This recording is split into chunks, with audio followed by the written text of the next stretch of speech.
उधर से किधर से आई? ये हिंदुस्तान से बाहर कहाँ बोली जाती है? ये पाकिस्तान तो कल बना है, तो बाकी तो हिंदुस्तानी था ना।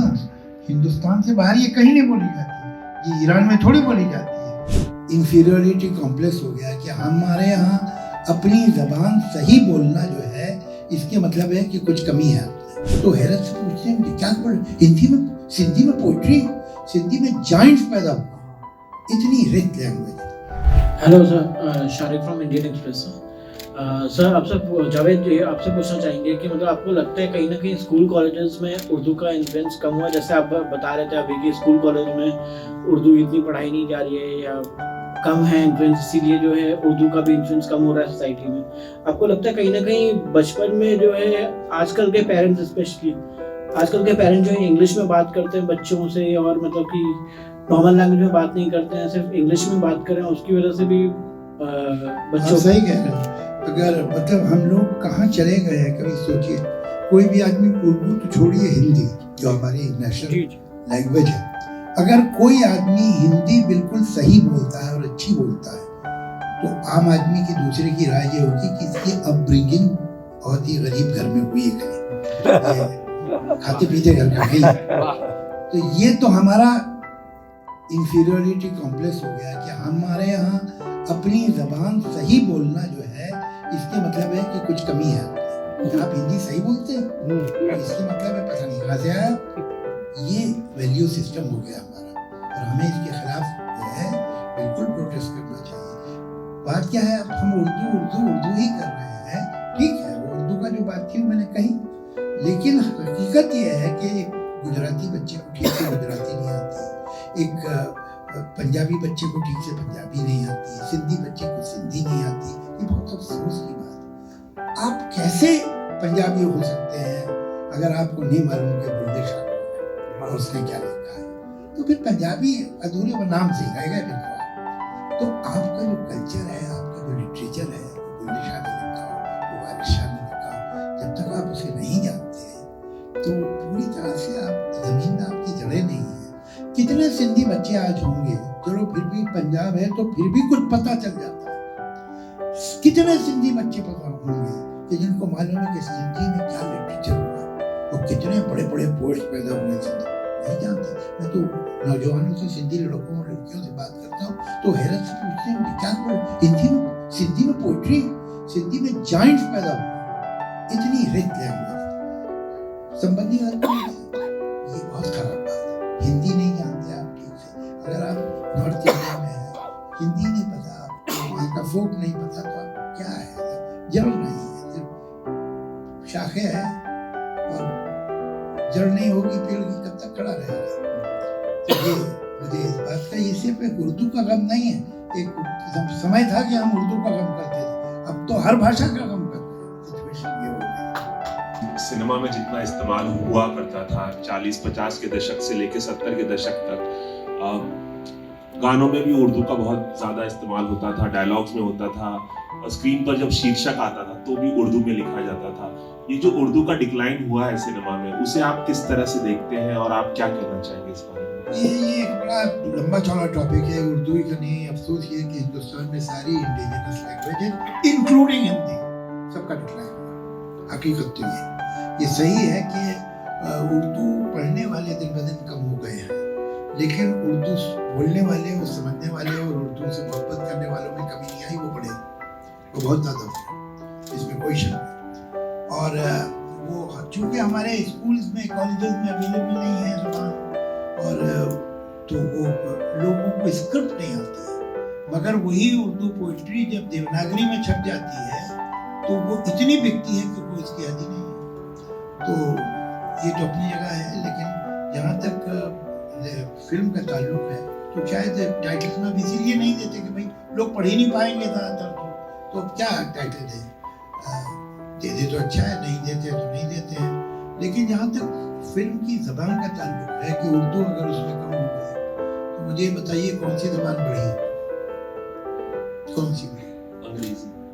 मतलब क्या ऐसा हो गया कि हिंदी बहुत हो गई? मेरा हिंदी फैक्ट ये है कि हिंदी भी कम हो गई हमारे यहाँ। और फिल्म को क्या आप ब्लेम कर रहे हैं? हमारे समाज में ज़माने सिमट गई है।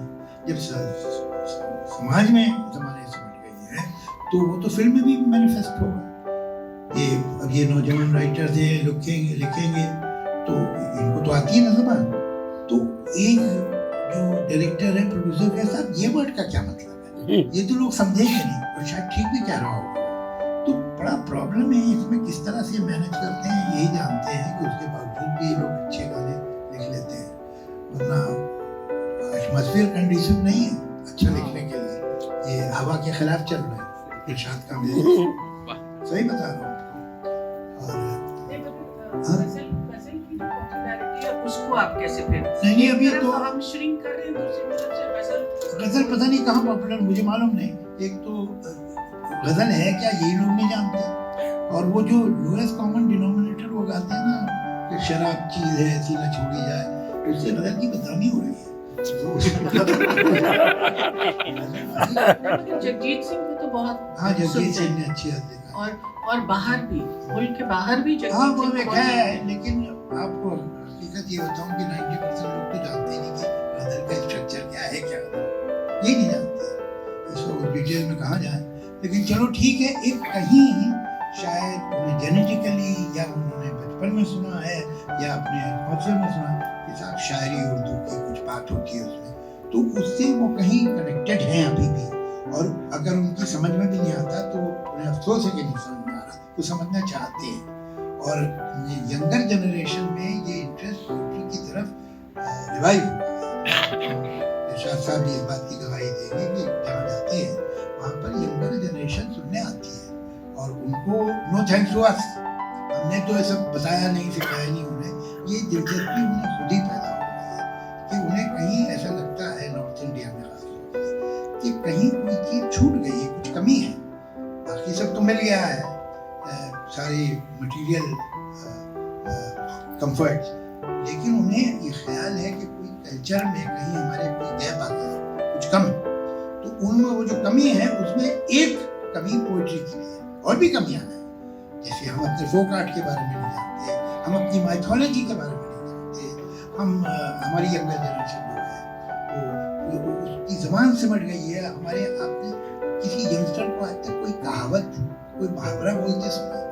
हमारे बुजुर्ग जो थे, खासतौर से नानियाँ दादियाँ, तो कोई जुमला बिना कहावत के बोलती ही नहीं थी, उसमें हर कॉन्वर्सेशन में 4 कहावतें मुहावरे होते थे, वो सब कहाँ चले गए? जिसमें द कैप्सूल ऑफ विजडम जो जनरेशन में पुराना जो कल्चर होता है उसमें बनते हैं, ये नए नए लोग नहीं बना सकते, ये आता है बड़ी बड़ी पीढ़ियों से, वो खो गया है। तो ये लॉस जो है बहुत बड़ा है, और वही फिल्मों में भी रिफ्लेक्ट करता है। तो हमें असल में अपने बच्चों को घर में भी और स्कूल में भी इन चीज़ों में इंटरेस्ट दिलाना चाहिए। उर्दू में एल्बम लिखा है, तो मैं आपसे ये सवाल करना चाहता हूँ कि उर्दू से मुताल्लिक आपके जज्बात क्या हैं? मेरे पास मेरे फ़ोन में एक तस्वीर है, जावेद सर अभी हमारे वहाँ चंडीगढ़ में एक यूनिवर्सिटी में जा गए हैं, चित्तौरा गए हैं, तो वहाँ एक हिंदी का अखबार है, उसमें इनकी खबर लगी, तो मैं आपको, मेरे पास होगी मैं निकाल के दिखा दूंगा। इनका स्टेटमेंट था कि उर्दू पंजाब की ज़ुबान थी, हमने बहुत गलती की है उसको भुलाकर, और यही ताल्लुक है मेरे ख्याल से, क्योंकि बंटवारे से पहले का जो पंजाब है वो उनकी सारी ज़मीनी कागजात आज हमारे यहाँ में भी इस तरफ पे सारे ज़्यादातर पर्शियन इंप्रेशन की जो उर्दू है, खरीद फरोख्त है, फ़र्दे हैं, ऐसे कुछ बहुत सारी ऐसी चीज़ें हैं जो कुदरतन इत्तेफाकन हमारी ज़ुबान पंजाबी में है। बहुत से ऐसे लफ्ज़ हैं जो हमें कई बार बोलते हुए बाद में पता चलता है कि अच्छा ये उस एरिया से हमारी ज़ुबान में चीज़ आई है। तो ये बहुत ही गहरा मेरे ख्याल से ताल्लुक है दोनों ज़ुबानों का। पंजाब खुद अपने आप में फारसी ज़ुबान का लफ्ज़ है, तो मेरे ख्याल से इस बारे में मुझसे बेहतर, मतलब इन तो ये जाहिर सी बात है बताएंगे, और इनसे बेहतर दुनिया में शायद कोई भी नहीं बताएगा मेरे ख्याल से। आपने कहा कि उस एरिया से आई है ये लफ्ज़ आए हैं ज़बान, किस एरिया से? जब महाराजा रणजीत सिंह जी का राज था तो उनकी दरबारी ज़ुबान फारसी थी, तो धीरे धीरे वो ड्रिवन मेरे ख्याल से चीज़ें ऐसे होकर उर्दू में और पंजाबी। नहीं देखिए, फारसी तो सारे जो ज़माने में राजा महाराजा बादशाह होते थे सबकी ज़बान पर्शियन, जैसे कि आजकल अंग्रेजी है तो अंग्रेजी एलिट की लैंग्वेज मानी जाती है, वैसे उस जमाने में पर्शियन की थी। बाकी ये जबान जो है ये कहीं से नहीं आई है, ये अभी की जबान है। उधर से किधर से आई है? ये हिंदुस्तान से बाहर कहाँ बोली जाती है? ये पाकिस्तान तो कल बना है, तो बाकी तो हिंदुस्तानी था ना। हिंदुस्तान से बाहर ये कहीं नहीं बोली जाती। ये ईरान में थोड़ी बोली जाती है, ये उज़्बेकिस्तान में थोड़ी बोली जाती है, ये कजाकिस्तान में थोड़ी बोली जाती है, ये मिस्र में थोड़ी कहीं नहीं बोली जाती। ये सिर्फ हिंदुस्तानी बोलते हैं, अब उनमें से कुछ पाकिस्तानी हो गए, कोई बात नहीं, चलो ठीक है। लेकिन ये कि ये जबान हमारी है। और मैंने ये कहा था कि 20वीं सदी में, देखिए 19वीं सदी में इस जबान में जो कंट्रीब्यूट किया है वो दिल्ली और लखनऊ ने किया, बहुत मेजर कंट्रीब्यूशन। ये सारे बड़े शायर हैं जो 19वीं सदी में पैदा हुए थे, 19th सेंचुरी में, वो थे दिल्ली के और लखनऊ। लेकिन 20th सेंचुरी में मेजर कंट्रीब्यूशन प्रोज में भी और पोएट्री में लखनऊ दिल्ली से नहीं आया, बल्कि पंजाब से। जितने बड़े पोएट्स हैं, बड़े राइटर्स हैं, पंजाब के, ज्यादातर पंजाब के थे। ऐसा नहीं कि इधर बिल्कुल थे ही नहीं, लेकिन ज्यादातर पंजाब के थे। फैज हो, इकबाल हो, अहमद अदीम कासमी हो, साहिर हो, ये सारे के सारे पंजाब के लोग हैं। कृष्ण चंद्र, राजन सिंह बेदी, ये जाइंट्स हैं प्रोज के, तो ये सब पंजाब से आए थे। और पंजाब में मैं जाता था दिल्ली 70s में, तो हर मुझे पंजाबी बताता था कि सर मेरे फादर तो उर्दू ही में लिखते पढ़ते हैं। अब इतना फर्क हुआ है 40-50 साल में कि अब लोग मुझे बताते सर मेरे ग्रैंडफादर तो सिर्फ पंजाबी उर्दू ही में लिखते पढ़ते हैं।